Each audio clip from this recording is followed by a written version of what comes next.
Once upon a time in a small village in Nigeria called Ogbaaku, there is a boy called Obinna. Obinna was known in his village as a boy of greatness because of his extraordinary intelligence and talents. Obinna was the hope of his community to get them out of the suffering they were passing through. Obinna's life wasn't easy because he always has the zeal to deliver his community and his family.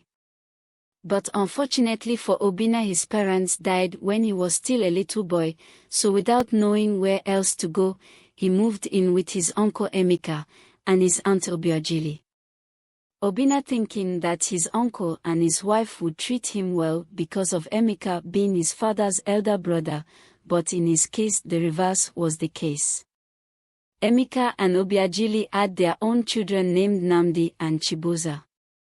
Nnamdi and Chibuza wasn't as intelligent and talented as Obinna, which made Emeka and Obiajili jealous and unhappy. Obinna was doing much more better in school than his two children. That was they started treating Obinna badly. Every morning, before Obinna went to school, his uncle and aunt would give him so many house chores to do, hoping to make him lose focus by being too tired to go to school after doing each chore. But to their greatest surprise, it didn't stop from going to school. Obinna was determined. He would wake up so early and finish his chores, though he normally arrived late, but it didn't stop him from going to school.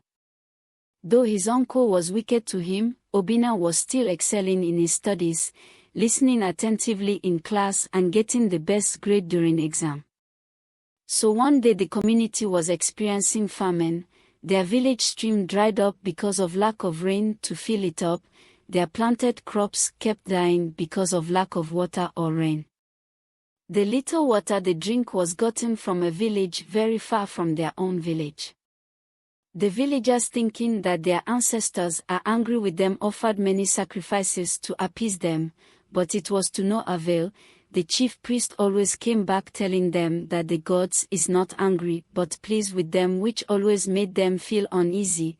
Before you know, the village was in chaos, in which they started hijacking water and food from people who went to get water and the food from another village. Ogbaaku, formerly known for her peacefulness and oneness, became chaotic.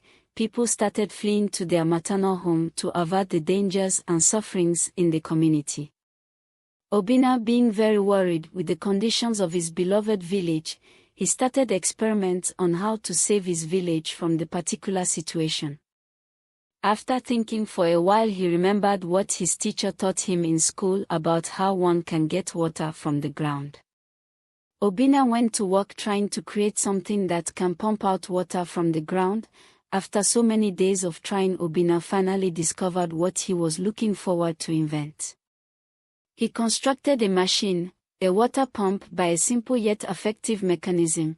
With the machine he can extract from deep underground and bring it to the surface. Excitedly, Obinna called the villagers and presented his invention to them. They watched in awe as he demonstrated how the water pump works, by drawing water from the depth of the ground. With renewed hope, the villagers helped Obinna to set up the water pump at the village square. And soon enough, a clear, fresh water started coming out from the ground where the water pump is inserted, filling their buckets with water and quenching their thirst. Smile and happiness returned to village. The following day, the Obinna's name spread to several villages. All the people that ran away from the village returned back to the village. They started their former life with living in peace and love in the village. Nnamdi and Obiajili was very furious with the progress Obinna has made recently in the village.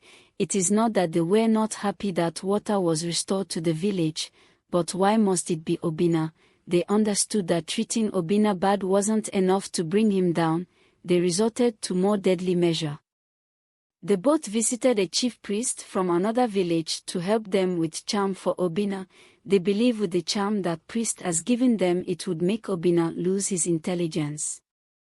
But after several months later the charm seems not to work, which make them worried. After trying several attempts to bring down Obinna but all to no avail, they decided to let him be, because they believe his parents is protecting him. Obiageli even brought the idea of taking Obinna's life, but Emeka refused to that, because he can't bring himself to kill his brother's son.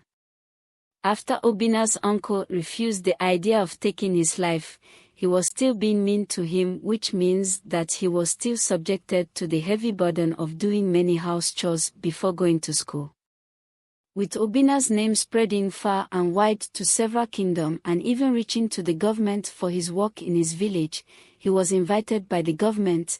Even being from a local village, Obinna passed out the government test and was issued a scholarship to go and further his education in abroad. Obinna traveled far and wide, learning all he could. And when he returned, he didn't forget his village or his uncle. He built a grand hospital to heal the sick and a beautiful house for his uncle, who had once tried to hold him back. His uncle regretted all his action towards Obinna even when he suggested to take his life. So, my friends, remember Obinna's story. No matter how tough things get, with a bright mind and a kind heart, you can overcome any challenge. Until next time, may your dreams be as big as Obinna's, and may you always find a way to shine bright like the stars. Goodbye for now, and keep dreaming big. If you enjoyed this story, remember to subscribe to our YouTube channel for more captivating tales from the heart of Nigeria. Farewell, and thank you for joining us on this journey. See you next time.